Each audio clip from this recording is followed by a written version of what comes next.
Good afternoon, folks. Eastern Coast time, Eastern time. Good morning, folks. West Coast time if you're waking up. And good evening, good night, folks. India time around 10:30 p.m. Welcome to the Saturday noon hour with the US India Political Action Committee and the Imagine India Institute. It's our pleasure to host a wonderful, brilliant discussion, we hope, and we are pretty sure on that today, on a burning topic which concerns American politics, American society, various strains of thought, emotions, structural issues, legal issues, constitutional issues, democracy, which the whole world is actually watching right now. And many of our viewers would be watching right now. This show is being broadcast right now on the Facebook page of the US India Political Action Committee and on the Facebook page of the Imagine India Institute. My name is Robinder Sachdev. I'm the president of the Imagine India Institute. Folks, whosoever is watching this show, please put in your comments, check in your comments, put a like, dislike. You cannot, unfortunately, Facebook doesn't have it, but put in your likes, whatever, and put in your comments. Most important are your comments. Put in your comments so that we can take your comments. In fact, I think we got one already coming in. Awesome. Beautiful. This is coming from Anil Dhaka, I think in New Delhi. He's saying in Hindi language, "Kuch na hone wala hai," which apparently I think I can translate as knowing a Hindi, which means nothing is going to happen. But fair enough. Thank you, Anil, for your comments. So brilliant. Let's keep the comments coming. Without any other ado, let me welcome our brilliant panel for the day today.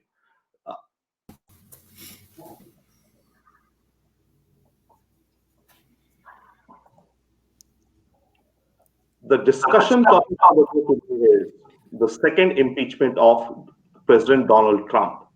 With us joining to discuss, throw light in their perspective, and remember, please, both the US India Political Action Committee and the Imagine India Institute are non-partisan, bipartisan platform.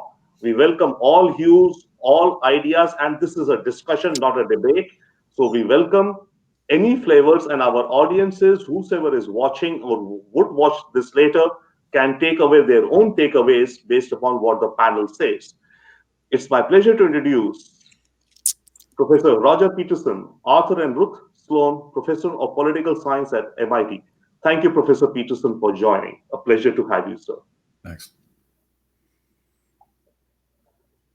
It's a pleasure to Professor Brendan Swetlaw, Professor of Political Science at the Northern Illinois University. Thank you, Professor Brendan. A pleasure to have you, sir. Thank you. It's my pleasure to have Steve Rao, a council member, former mayor pro tem of Morrisville, North Carolina. Thank you, Steve, for joining. A pleasure to have you, sir. Good morning, everybody. Good afternoon. Pleasure. It's a pleasure to have Adi Sathi, a Republican strategist and a public policy professional. Thank you, Adi, for joining. A pleasure to have you, sir. Thanks so much for having me.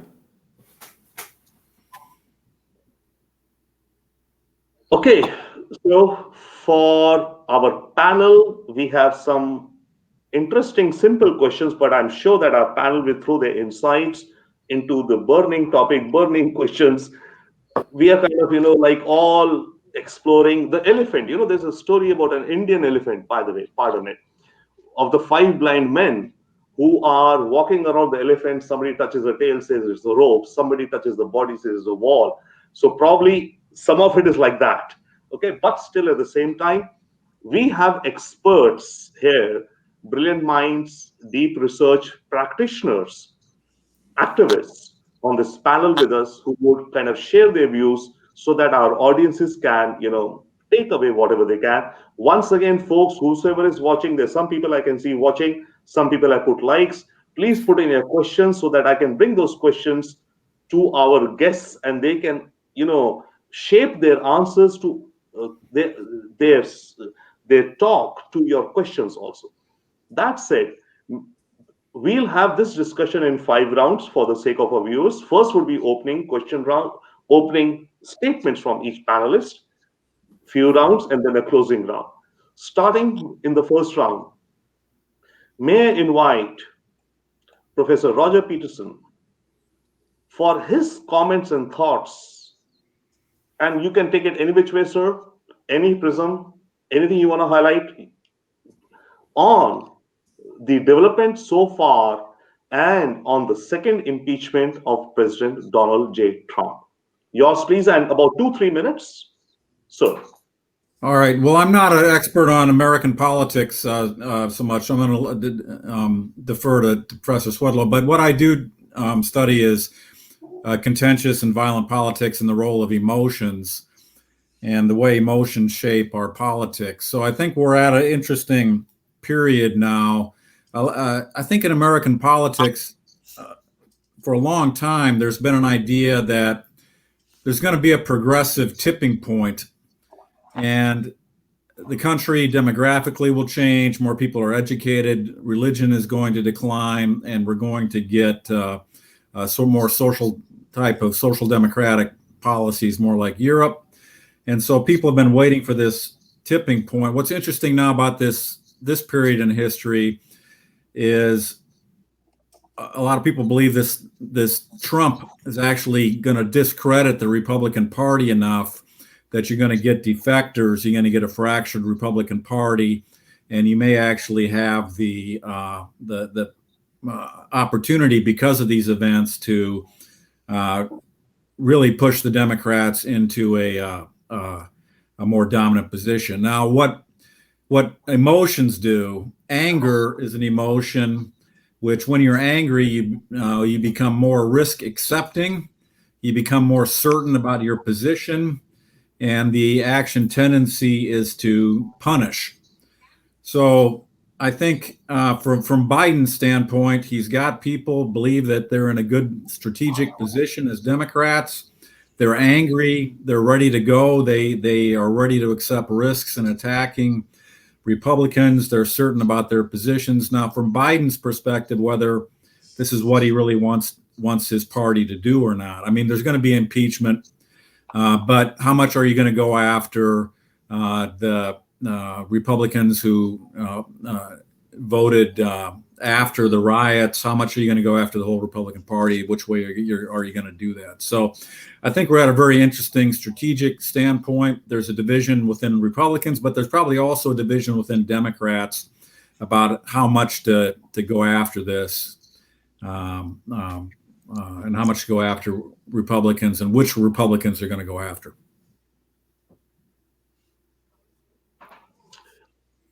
Thank you so much, Professor. That was, as you were speaking, there's several thoughts and lines of discussions. I would love to, hear from you more, but I'll reserve that for the time being. So thank you so much for your opening comment. May I now invite Steve Rao, Council Member, former Mayor Pro Tem of Morrisville, North Carolina. Steve, your opening thoughts, and if you can keep them within 1 to 2 minutes, because I think this discussion, we are heading into some meaty analysis, given the benefit of, intellectuals and researchers on American politics and anger and conflict. I mean, that's huge. So let's move on that. Steve, yours, please. Well, first of all, it's a pleasure to be here with US Impact and the distinguished panel of professors and everybody here, Adi. And, I think what I would say is that, this is the first time in my life where I'm putting away all my political espionage thrillers and I'm actually living it now. So I sort of feel like I'm living the show 24, where you had the split screens, and we're looking at just so much economic turmoil, racial turmoil, division, insurrection, disruption of democracy. So as we talk about the second impeachment, I think that it's going to be interesting now to see President Joe Biden, how he governs. And if I were, Steve Ricchetti advising the president, what I would say is that, and the Democrats, I think impeachment, it's passed the House and now it's going to go to trial. But I think they had to be very careful with taking away resources from the Senate to focus on the issues at hand, which is more, accelerating vaccinations, looking at the $1.9 trillion package being proposed by the president, getting our economy back on track, rebuilding our alliances across the world, and making the American people feel safe, while at the same time addressing those that have violated the law, because in this republic, we simply do not, regardless of what party, kick down doors, break the glass in the speaker's office. This is America, and we simply cannot behave in that way. I think it sends a bad message to the world. So I'll close out with my opening remark in that I think it's a double-edged sword. If they move forward with impeachment too soon with the trial, they take away those resources. But I do think as you look forward to the next election, and we just got off this one, it would actually be good for the Democrats to get rid of Trump as the forebear of the Republican Party, because he has a big base, and it's going to be very interesting to see what that will do to a Joe Biden running for re-election. Of course, that's just 4 years out, or whether it's Kamala Harris. So I think we have a lot of interesting things to discuss in terms of strategy. Yeah. Thank you so much, Steve. I mean, absolutely, we'll get into this. So thank you for your thoughts, please. In fact, the second round question would be something along the lines which Professor Peterson mentioned and what you mentioned. It's going to be about timing.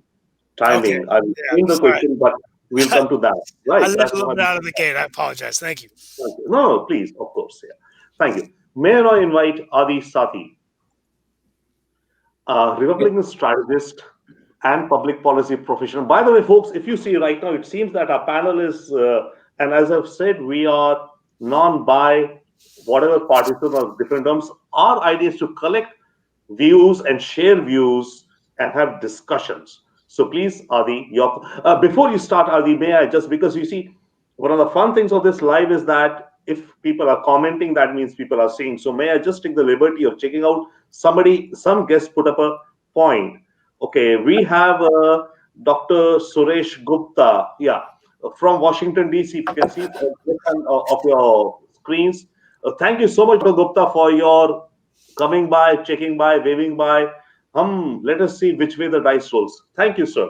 That's exactly, nobody will be able to speculate, but we are engaging in that game of understanding and spreading as much as we can of the nuances. Thank you, Dr. Gupta. Any question if you have, please put out, and I'm sure our panel will be more than happy to answer or weave your thought into the answers. Thank you. Which way the dice rolls? I think that's the question. But please, back to you, Adi, sir.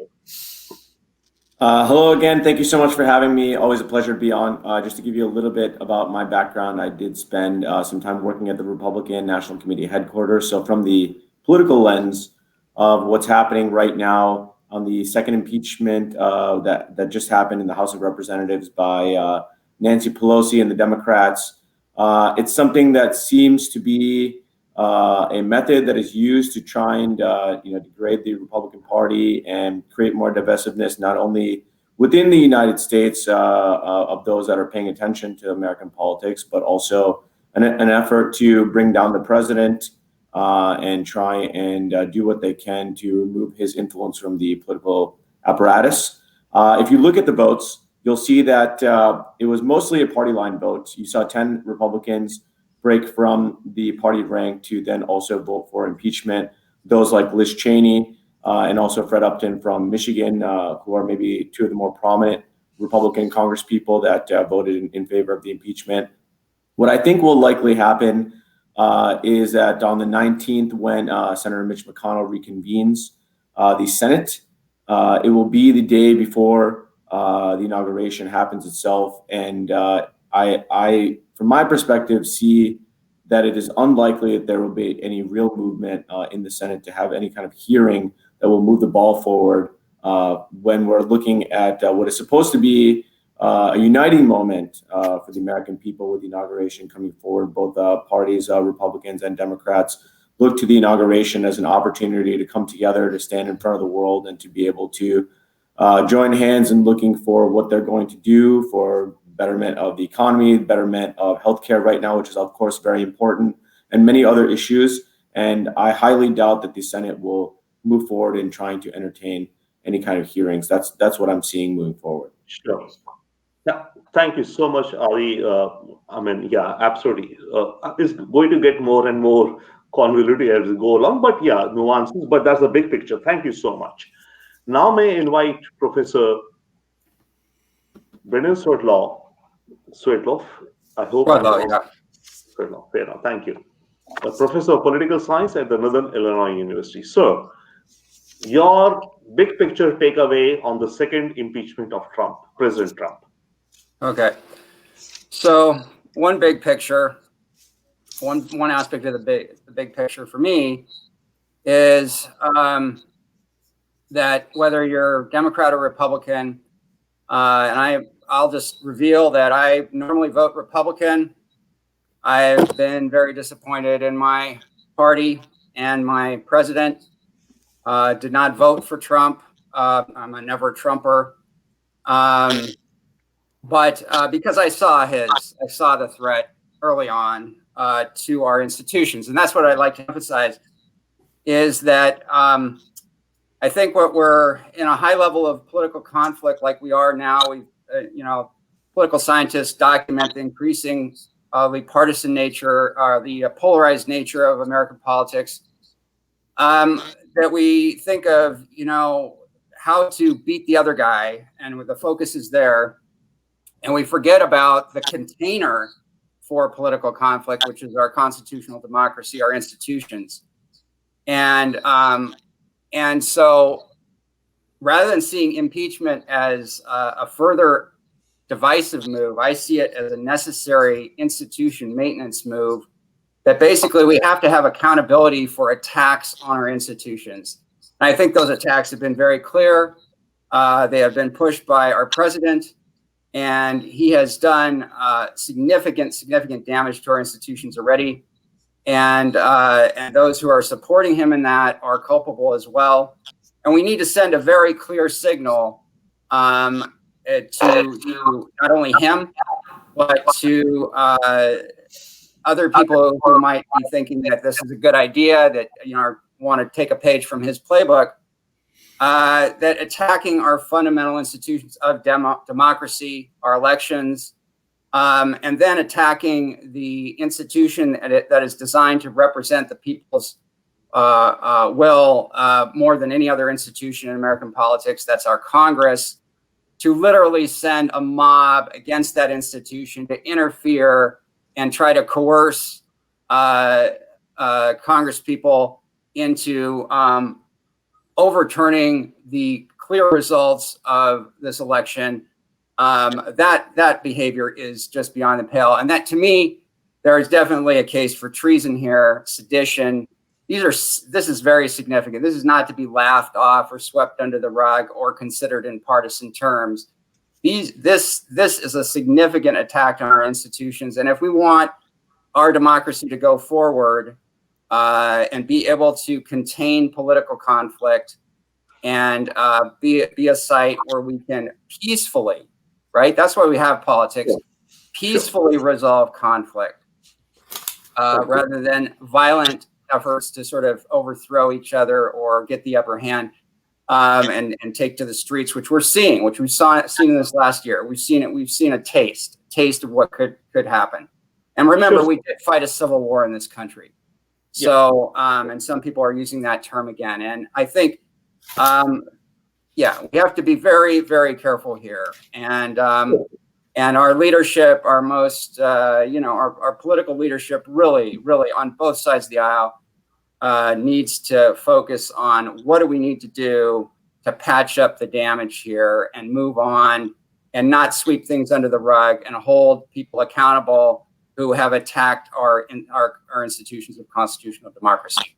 So that's one big picture perspective I can offer. In fact, what the political leadership should do, or the quote unquote, the healing of America and such, that's a question or a thought we would invite your and each panel thoughts in the third round, I think. So thank you, sir, for your opening thoughts. Thank you so much. May I now invite Professor Roger Peterson.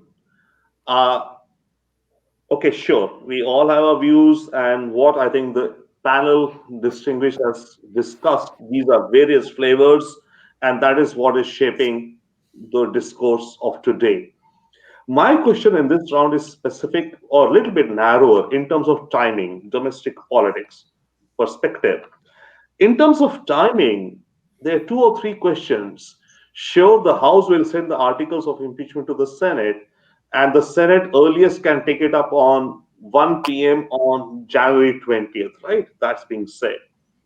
And one of our panel, someone earlier said that how much oxygen would that take away from Biden's agenda for going forward? My question is that, if you could, is that could the House hold back sending the articles to the Senate? One, this is for all the panel and your views on that, because these are uncertain territories, right? Politically speaking, or it sends it to the Senate after, let's say, the State of the Union address, because you don't want to take away from the Biden agenda, or send it after 100 day. Is it valid? How long are the articles of impeachment valid? A thought, a reflection on that. Because as just now Professor Whitlock and I mean all of us are talking, is that this will have major ramifications on going ahead. So in terms of timing, what is it? And okay, apart from it, whether it goes on the 20th, whoever and which way Mitch McConnell, and how the dice rolls, or how everything happens and how long it takes. And it also brings, the aspect of pragmatism. How much of your agenda do you want kind of being, rattled by this uh, conviction or the trial going on, not the conviction, the trial going on. So, in terms of timing, would there be, because these are questions I think folks are asking, or at least I'm thinking also that does the House, it can hold back the articles for the next 100 days, 1 year, never send it, or send it whenever appropriate it deems, or it sends it and the Senate holds it, and the Senate brings it up, the Senate majority, whenever they deem fit. So, what are your thoughts on that, please? Well, if I can add in here, I mean, if you're a strategic actor, you have to think, what if we brought it up now? What would be the outcome? What would be the outcome now? What would be the outcome later? Right? I think if you're going to bring it up, it may not be any different now or later, but I think the outcome, you're going to impeach the president. I don't think you'll get a conviction. I don't know. You need 17 Republicans. I think you'll get 10. And if you can count them, I don't think you'll get to 7. Now, you could get, 60, and then you're not going to get a conviction, but you impeach them. What does that do for you? Is that good or bad for you?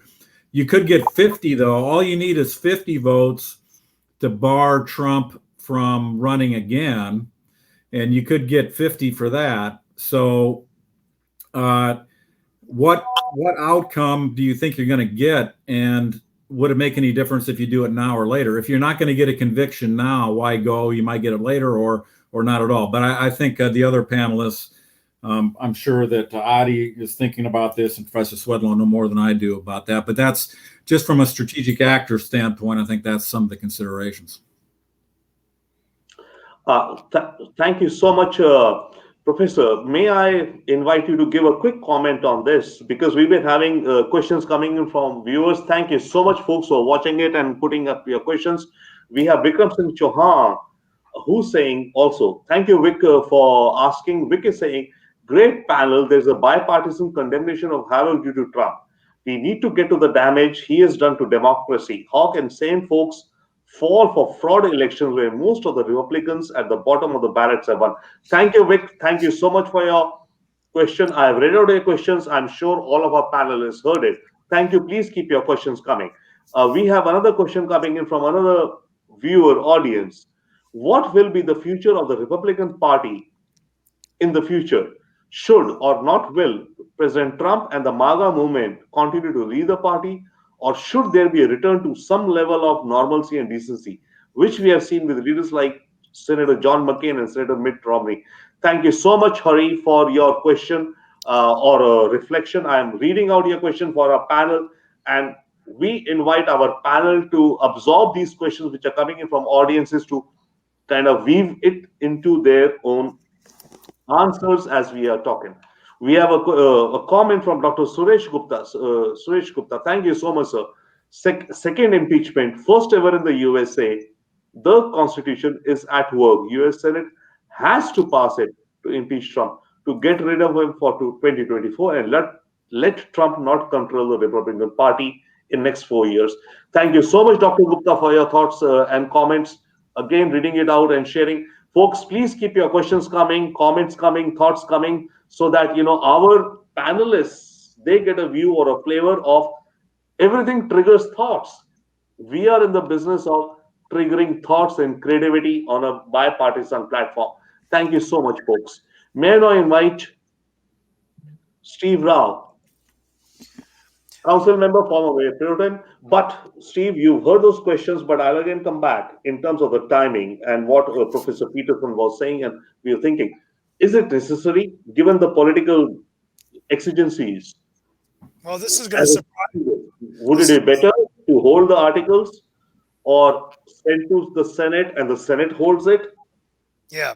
Is it legally yeah, not allowed? Is it legally feasible? I've been researching a lot about impeachment because I've been, and I'm not an expert and I'm not a professor, and this is going to surprise some as a Democrat, but I agree with Professor Peterson. I think that if we cannot convict this president, I would hand over the articles of impeachment to the Senate. But I think it's very important that we look at how important it is for this president to be successful. And whatever resources that we have, I think we need to be focusing on the most immediate opportunities for President Biden, which would be, number one, are getting more vaccine distribution across this country, as over 4,000 Americans are dying. We're just not getting the vaccines even in North Carolina right now. It's really, really important. We've got to get the economy moving again. This $1.9 trillion stimulus package, it's going to take resources for the Senate to work with that. President Biden has the experience. He has the relationships with Democrats and Republicans in the Senate as a well-respected senator and a vice president of the United States. So the timing is good that he can make it happen. So my concern, to answer your question, is I think that they need to hold off on conviction, maybe send the articles if they can do that, see if they have enough votes of the 50 votes to impeach so that he's not removed from office, but can't run again, but get the American people working. Because I think, to close out my comments, I think President Biden has two significant opportunities. He can hold those accountable who have broken the law and support insurrection. He can get in a bipartisan manner, working with people like Senator Joe Manchin on the issues, getting the American people focused on the issues, which is getting us healthy, getting us working again, getting us, and then secondly, getting our Democratic allies, also addressing cyber attack, but then getting our Democratic allies focused on where we can engage to get the global economy moving again, addressing climate change and peace in the world. So I know it sounds idealistic, but that's what I would do. Sure. Absolutely appreciate it. Thank you so much, Steve. What we are trying to converge is on the issue of timing and the pros and cons, if and when, because right now we are all kind of speculating or trying to analyze. I think also what happens in this process of trying to understand uncharted territory, we are all learning ourselves, and we are pushing the envelope for all of our audiences and all of our, whichever way we may be thinking, to think about more in terms of democracy and opinions and societies and social living. Thank you so much, Steve. May I now invite Professor Brendan Swertlaw again to this core question, but you can encapsulate. My question is that, is there a possibility, or how would you look? And legalities, I don't know. Constitutionalism, we don't know, but we are trying to probe it. Should the articles be held back or articles sent? And how long are the articles valid? That's another question.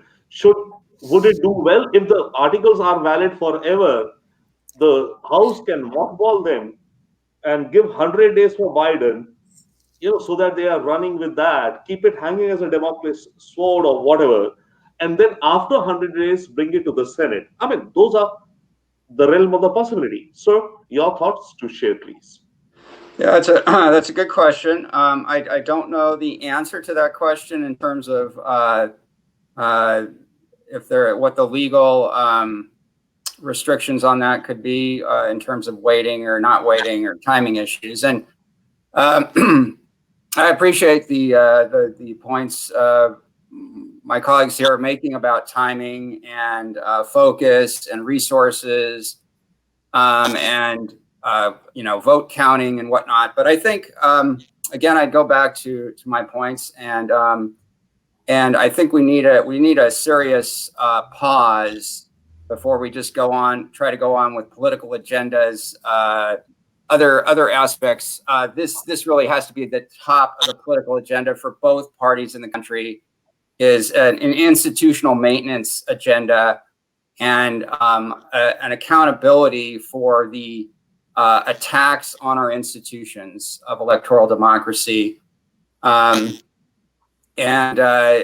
we really need to do that. And I think if there's enough pressure and support and education around this issue, that certain senators that look like they might not support conviction could be persuaded. This is a teachable moment for us, we faculty say, for the country and for our political representatives. And we don't want the teaching, I don't want the teaching to be that, some other considerations take precedence over this. And I think we can do both. I mean, there's talk of, we go forward with the accountability mechanisms, and we go forward with the Biden agenda. I don't think it has to be an either or type thing. And I think, and Biden wants to heal the country. I think he has to do both. And so I hope he can rise to that challenge.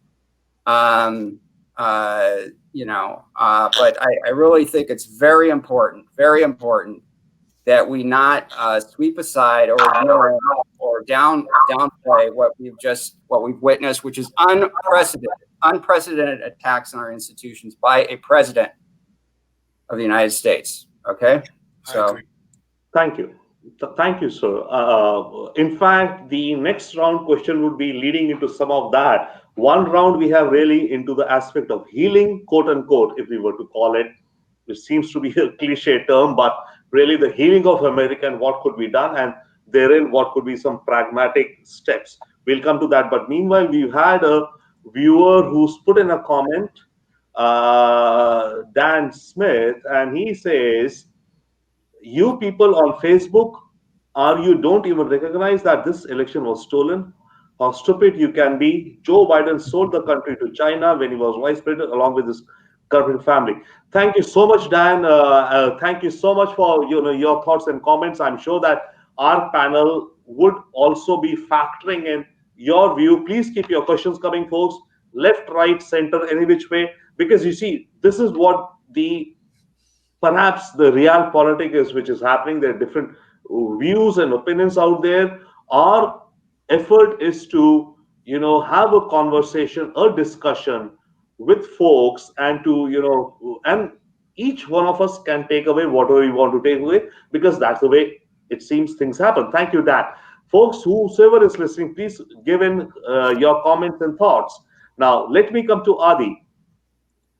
Adi, perhaps you would say, your thoughts on on this round on the issue of timing and the pragmatism. So I want to bring to light something that Professor Peterson said earlier.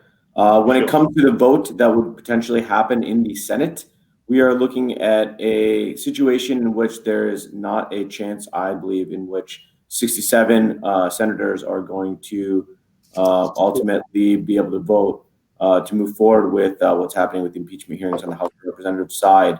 So the reason I bring that point up is because in this conversation about healing our country, I mentioned in a previous conversation with some of the panelists before we were able to go on about my time spent in Georgia, which was essentially focused around the two runoff elections that happened that ultimately actually determined the fate of the United States Senate in terms of the split control that currently exists. And on the ground, when you're talking to the American people, voters, I'm talking about people who are voting to decide who not only the president was, but of course the senators. There is still a lot of sentiment towards the support of the president within the Republican Party. Now, there was an individual that I remember commented by the name of Hari, I believe Hari Budukuru. He was asking about Romney Republicans and McCain Republicans. Of course, many of those folks exist. and they're still very interested in being a part of the Republican Party from a policy perspective. But I think it would be a failure on the part of the Republican Party to completely ignore the voices of the tens of millions of people that came out and voted for President Trump, and also the sentiment that they currently have, in order to be able to keep the Republican coalition that has been created during the 2020 election, which includes, of course, the largest turnout for an incumbent Republican president in modern history in the last 50 years, also includes the largest turnout of Asian American, African American, and Hispanic voters for a Republican president in the last 50 years. When it comes to minority voters, when it comes to total turnout, when it comes to people in particular counties that I think are always considered bellwether counties, the president did do well. And so I think there has to be something done, not only to focus on working with these people and continuing to keep them active within the party. And I think that even Romney and McCain type Republicans would want to see Republican victories in 2022, excuse me. And with 2022 coming up very quickly, many Senate races in play, as well as an opportunity to take back the House of Representatives, I think that Minority Leader Kevin McCarthy, as well as the recently reelected chairwoman of the Republican Party, Ronna McDaniel, who has now entered her third term as the RNC chairwoman, they're mainly focused on figuring out how to do these things while keeping this coalition afloat. And, the Democrats, they do try to talk about unity. They try to talk about that surrounding the inauguration and the ultimate outcome of the election once it was certified. But at the same time, the impeachment hearings are not going to do them any justice in that regard. And I think that that's going to continue to create divisiveness without any doubt in my mind throughout this country. And that's something to be considered if you really want to see unity. Sure. Thank you so much, Adi. And as you were talking, we had a comment coming in from, again, Dr. Suresh Gupta. He's a very proactive person. I do know him personally. So thank you, Dr. Gupta, for, watching by, coming by. And folks, this is right now Facebook Live. So if you're watching this video, this is a live video. This is not a recorded video. This is a live video. Please bring in your questions, comments. We would love to share your thoughts, whichever spectrum they are, with our panel. Now, Dr. Gupta says, main impeachment manager is our congressman, Jamie Raskin, Maryland, Democrat, an authority on our US Constitution. He will do a quote unquote great job. Just watch. Meanwhile, Democrats are quoting Republican senators. Thank you so much, Dr. Gupta, for sharing this breaking news and sharing your thoughts and your passion and energy. And all our viewers, whoever is watching, please keep your thoughts and questions coming.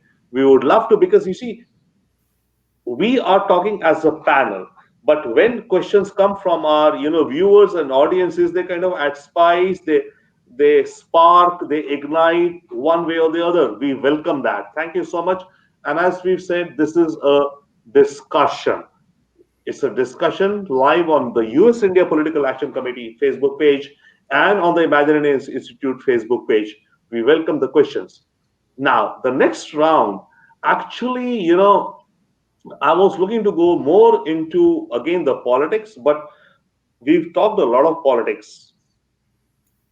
This round, then, we will flip what I was thinking earlier, my fourth round question. This round, I will talk about and ask your inputs of our esteemed panel on the healing of America. Let's keep aside, let's say whatever, etc. Right? It seems that there is some, there is some, turbulence out there. Now, the question is that, and in the healing of America, let's say in the next 100 days, what could be, firstly, you may or may not agree to the idea that a healing, quote unquote, is necessary or needed. It's all going good, fair enough. But other than words, because politicians talk words, we all know, right? What could be steps on the ground taken by, let's say, the Biden administration, the incoming, because Biden administration would be on the ground controlling the levers.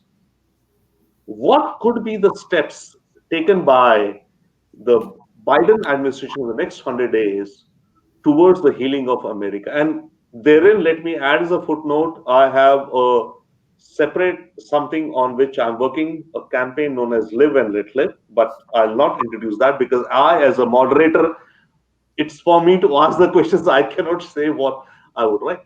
So, the healing, quote unquote, of America or moving ahead of America.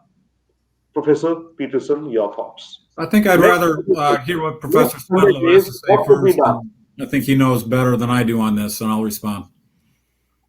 No, I'm Right. sorry.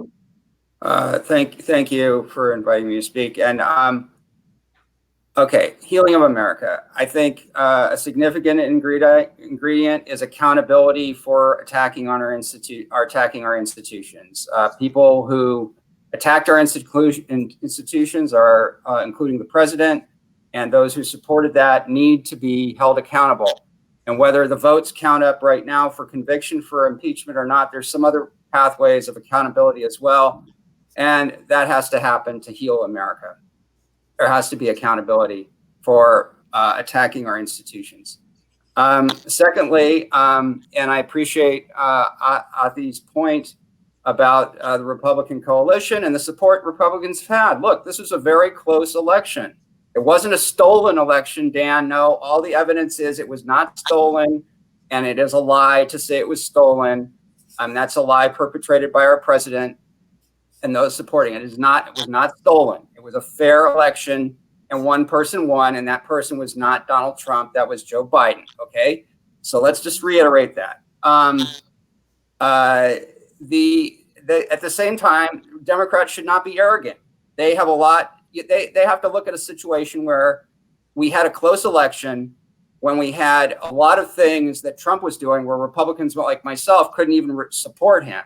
And still it was a close election. People are afraid of the Democrats. They've got a lot of issues.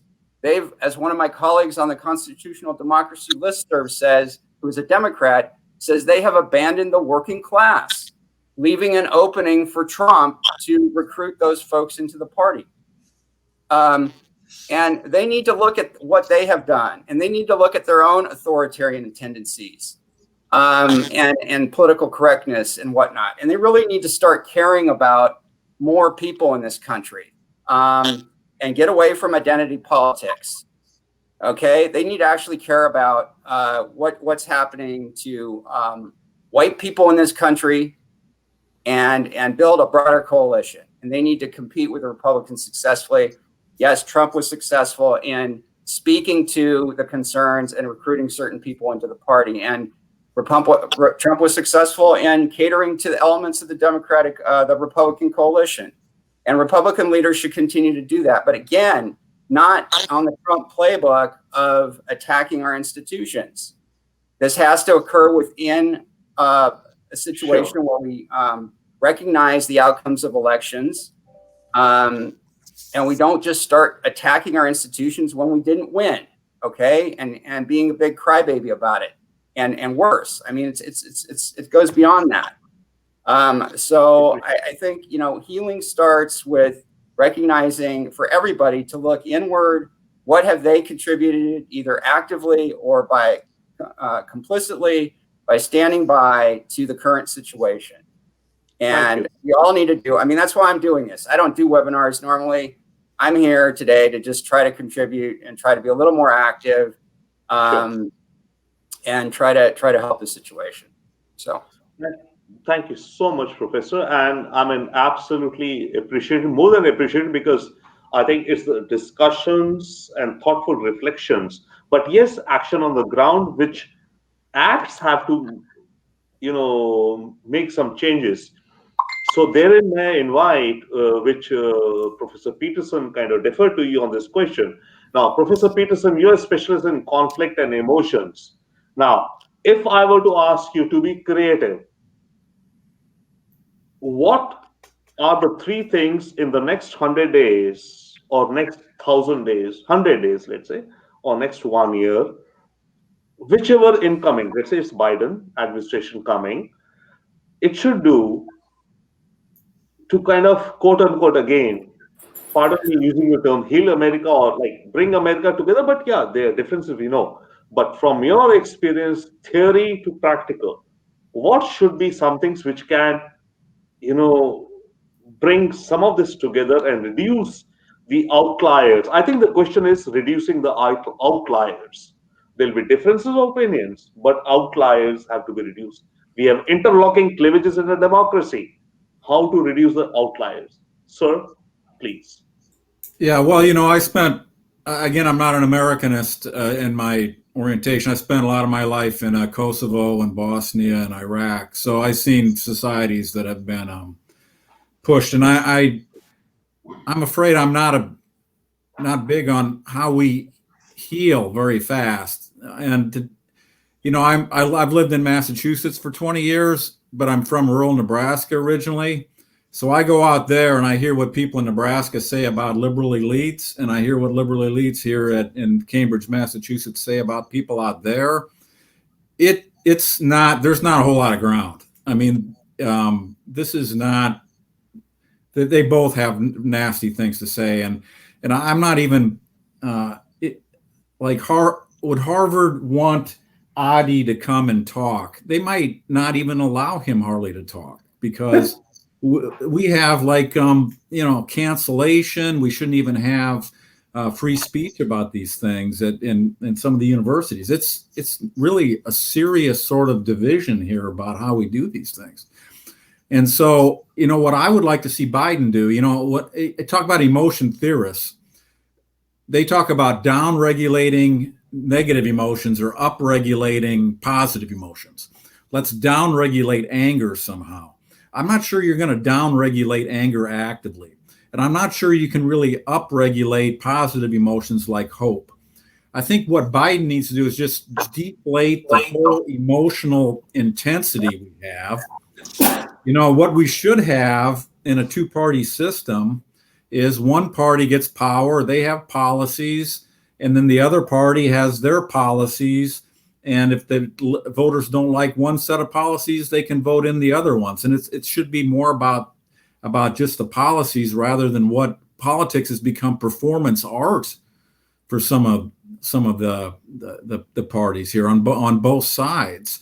What we need to do is get down to mundane things, and this is why with Steve Rao, I agree. We just have to get on to Biden's got policies. Just concentrate on the policies. I don't think he can tell the Democrats in his base not to be angry and not to act on it, but he doesn't have to act on people who want to shame the other side or take it out on the other side. He can let them vent, but he can't act on it. He should act on the policies. We have big problems of vaccination. We have big problems with jobs. I don't think, I look at it, it's very hard to really up-regulate emotions like hope. Let's take Obama. Obama, his big poster was hope. It was hope. And this gets to something that Professor Swedlow said. Well, it's all hope, but there's winners and losers in politics. You can't up-regulate people. And there's also problems that this can't be solved. So Obama's talking about hope, but among white working class people, amazingly, their life expectancy dropped. We have more deaths of despair than we ever had during this. So if you can talk about hope, but if you have problems like that, what we need to do is not talk about emotions, is try to deflate this and get back just to working on policies. The Democrats have their choice. They won these elections. The Republicans need to really stop some of this performance art and get to their alternative policies to present in the next round of elections. So that's my idea. Couple of things, Professor Peterson, you said, but in the meanwhile, we get so involved in our discussions. Pardon me, we have comments coming, and thank you guys for keeping commenting. Please, folks, this is a live video. This is a recording. We had a comment from, again, Dr. Gupta. He seems to be very interested in the discussion and all. So he's saying that, I have just shared on my Facebook Live. You see, the way this is happening, we are broadcasting on our Facebook page live of US India Political Action Committee, Imagine India Institute. And in fact, I have been tardy. I should have been repeating off and on as people see it, that please share it on your Facebook page so others can see it live right now. Thank you so much, Dr. Gupta, for sharing it. Thank you so much, and we look forward to your continuing comments. Now, Professor Peterson, you mentioned a couple of things. In fact, there was one particular round I wanted to take, but okay, let me talk two things. One, emotions up, anger up, down, etc. Right? There is a movement right now, by the way, which we are pushing. This some little something about what we are doing with kids of the Indian American community, writing to their congressmen, senators, and asking them to move a resolution in the House or a sense of the House, so to say, a one-liner: live and let live. We started this last 1 week. We'll see how it goes. We'll keep you in touch, or whosoever is in touch, we'll keep you. Our thing is that we all have to live and let live together, not only us as people, environment, etc. So I would love to, sometimes circle back with our thanks to our colleagues on this discussion, on a separate discussion. But thank you so much.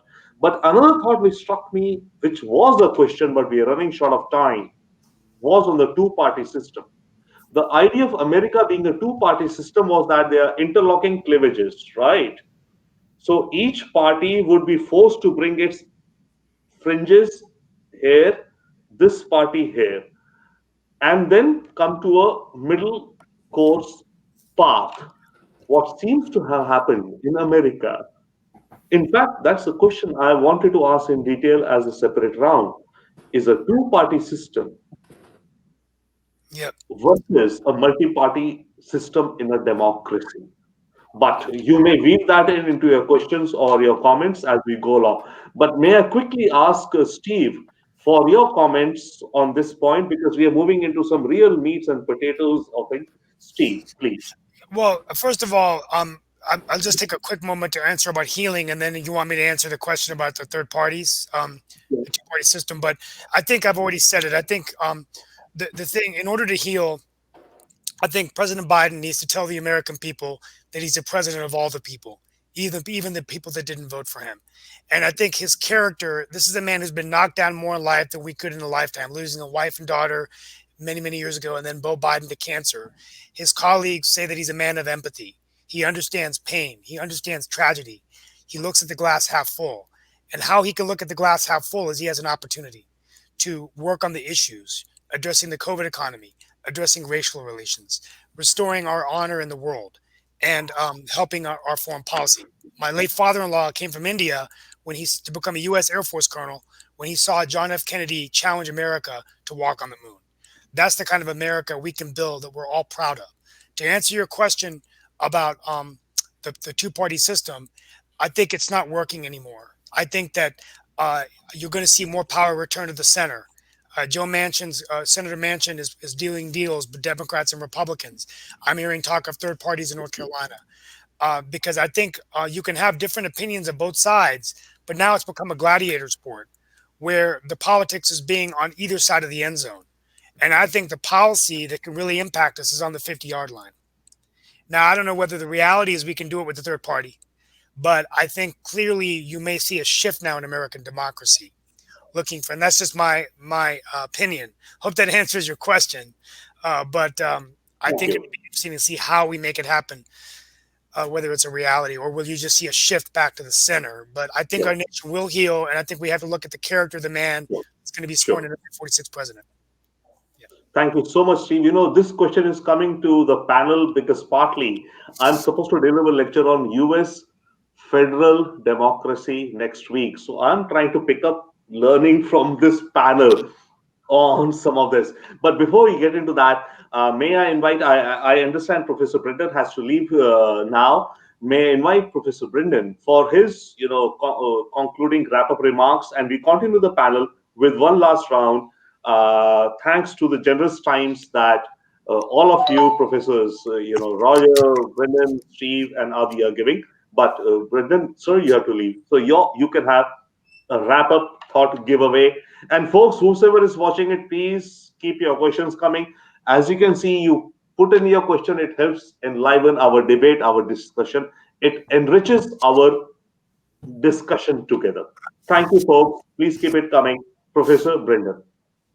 Okay, thank you very much. And thanks for, I'm sorry I do have to go, but thanks very much for this discussion, for inviting me to be part of it. And I appreciate everyone's perspectives.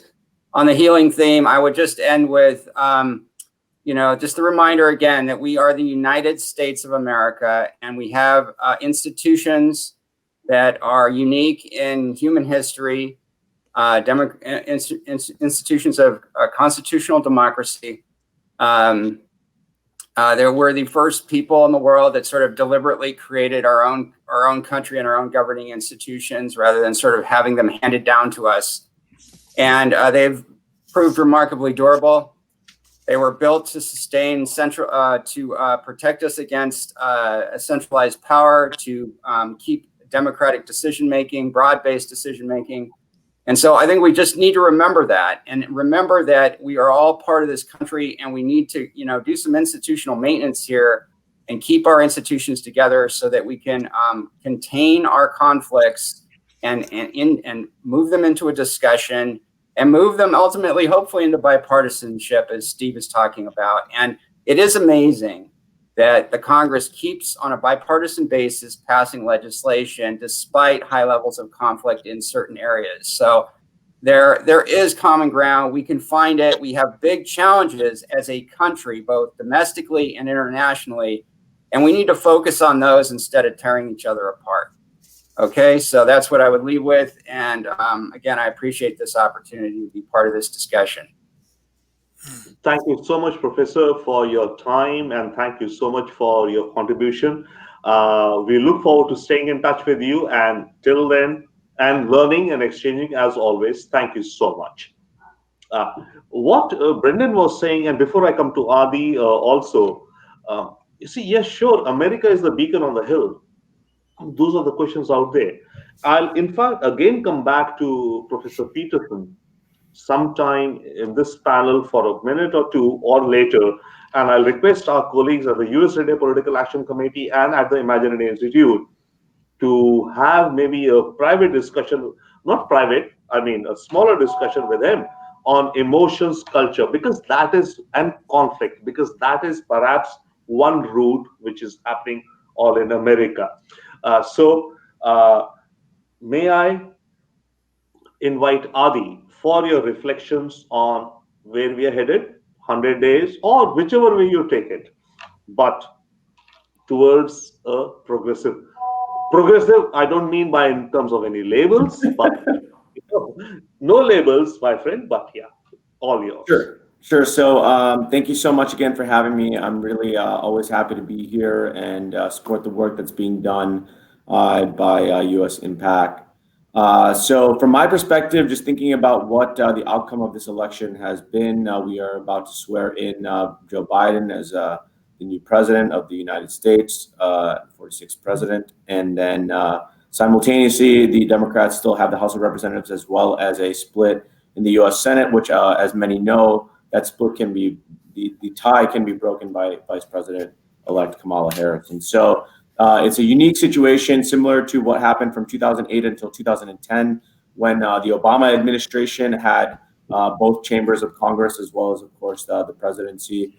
So there will be a lot of pressure from the Democrats to push the agenda of the party and a lot of pressure from the left wing of the Democratic Party to push what many would consider a radical aspect of their agenda. And so I'm curious to see how the Biden presidency does in order to appease their base while also doing what they can to showcase that he is a moderate president as he showcases that he wants to be, while also, of course, managing some relationship like Senator Joe Manchin from West Virginia, who I think his office is excited in many ways because he may end up also being a very influential moderate Democrat in the Senate. So all of these things will come into the first 100 days. I think healthcare will be up on the forefront of conversation, especially with COVID and what has, of course, happened over the course of the last year. And I think there will be a heavy focus on doing everything we can to get our country back in motion and the economy back in motion. A lot of small businesses are suffering right now, as a lot of people know. And so that is what I'm hoping to see happens in terms of the small businesses getting back to reopening and people being able to go back to work. But I'm also curious to see how the Biden presidency acts with their base, biting at their toes, if we may. And so that's my kind of concluding perspective on what I see happening in terms of the two-party system that we have in America. When you look at other countries, you see what usually ends up being a coalition government at times with many parties trying to find a way to bring different perspectives together so that there can be a government that makes decisions. And in America, instead of doing so, it seems as if we create coalition parties with different perspectives. Not always does everybody agree with every aspect of every political party, or rather with the Democrats or Republicans, but they find one of the two parties to be more aligned with their views, and that's why they choose to vote in that way. That doesn't always make every voter happy, and I think that is something that people discuss consistently, but it seems to me that it comes down to building that coalition, which is going back to my original point in a previous discussion earlier on this panel about how important it is to do what we can as a Republican Party to keep the coalition that was created by President Trump as well within the Republican Party. And so I'm curious to see how we work hard to make that happen as well. But that being said, I very much want to thank you, Robinder, for facilitating. I do have to hop off here, but hopefully I can hop on again another time. So thank you so much. No, thank you so much, Adi, and we'll circle back sometime, and always, of course, often, and whenever the stars align. Thank you so much for your time, and have a great, beautiful day. Thank you so much, sir. Now, may I invite you, sir, Professor Peterson. You specialize in, and of course we are impinging or extending time, but really, this is about, Professor, if I may say, I also used to teach culture, cross-cultural communications, peace and conflict resolution, etc. Right? So, to my perspective, I've been moderating, so I cannot be discussing my, perspectives.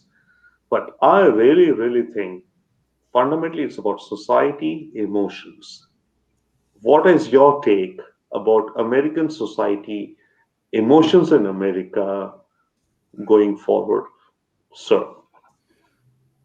Well, I mean, it's hard to keep out emotions when you get identity involved, because people identify with their groups, and people also see hierarchies among groups. And right now we have a lot of competition or perception about groups on top, groups on the bottom unfairly, and what we need to do to address those problems or not. So you're not going to keep emotions out of this very much. So there are certain things, though, for the next 100 days, I would like to see. This goes back to my other comment. We need people not to be sick, and we all agree on that. We can start on the things that we have in common. We need to keep people employed, and I think that's the kind of thing that I hope we concentrate on. And to get back with something Professor Swedlow says, the identity politics thing, maybe that can be put a little bit on the back burner.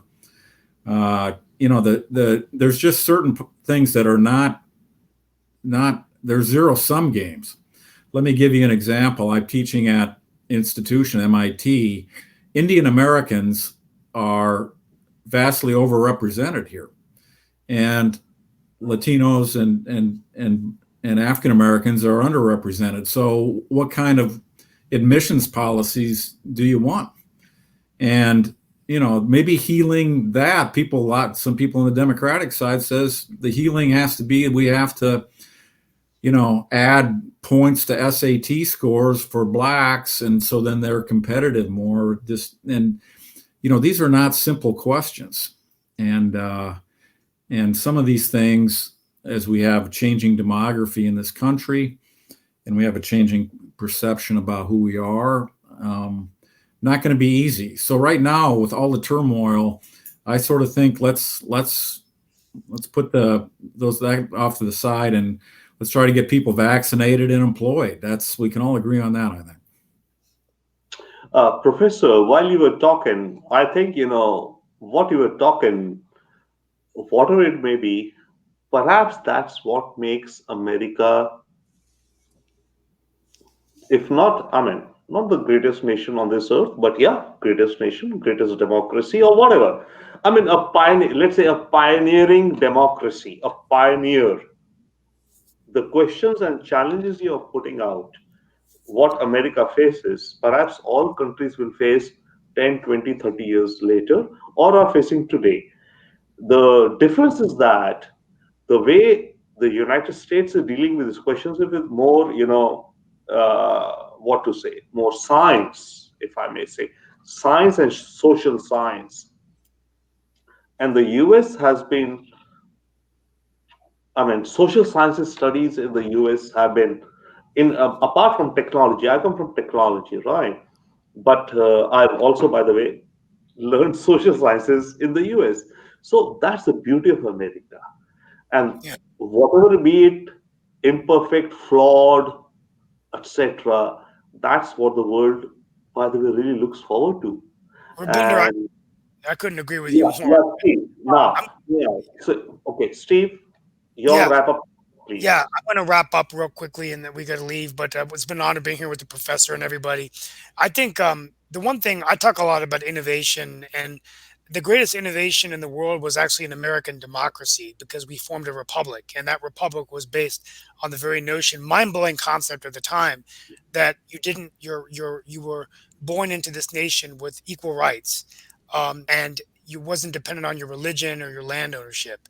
And the American dream, as President Biden, the new president, says, can be defined in one word: possibilities.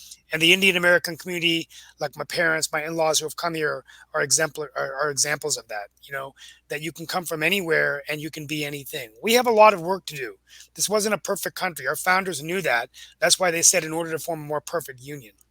And so this, I think, in my opinion, is the greatest strength of American democracy, and we will figure it out. Between 1918 and 1945, the world lost 150 million people. President Roosevelt brought the American allies together to take out the worst dictator and lead the allies to the largest period of economic expansion. Our foreign policies became alliance based, and we came back. America will come back. A strong America is good not only for all of us, but also for the world. And so I'm positive that President Biden, I think he's the right guy for the job. I think he's been training for this job his entire life, but he's a man of empathy and a man who's positive, who's resilient. It's not only how you get back up, he's a man who's lived his life with purpose. When he lost his wife and daughter, when he lost Beau Biden, purpose isn't just getting up, it's not enough. And I think his purpose will be that he has to unite our country. And I know Beau Biden is watching down from heaven, very proud of his father. I wish him all the success next week as our 46th president. Thank you. Thank you. Thank you so much, Steve. And thank you so much. It seems we have another viewer, Abhishek Singh, who says, such a nice discussion. Thank you. Thank you, Abhishek, for watching. Please keep watching, guys. We are just in the Namaste. remaining watch now. And thank you so much. We can, again, if we have time, we have time or 30 seconds each speaker, wrap up, and then we close. If you would like to do that, I welcome, because we have flex, please. Well, talking about emotions, Steve has left us on a positive emotion, so I can't do any better than that. So I'm going to shut up. Oh, thank you. Possibilities. I think that's what it's all about. And we pray for the president and his family and Joe Biden. Thank you so much. Thank you so much for the panel. Thank you so much for the panel. Good evening, good morning, wherever you are, folks. This was the US India Political Action Committee Saturday noon hour with US Impact and the Imaginary Institute. We've had a detailed discussion on American democracy and the situation therein, second impeachment. If you're interested, as we think you are, and please keep sharing, listening, etc. We'll be more than happy to share. And this whole recording would be on YouTube. And we thank our eminent panel for joining us today. It was such a sheer pleasure across theory, practitioners, expertise, and other who shared their views with us on this hour. Now, that being said, Robinder Sachdev signs off and ends this broadcast.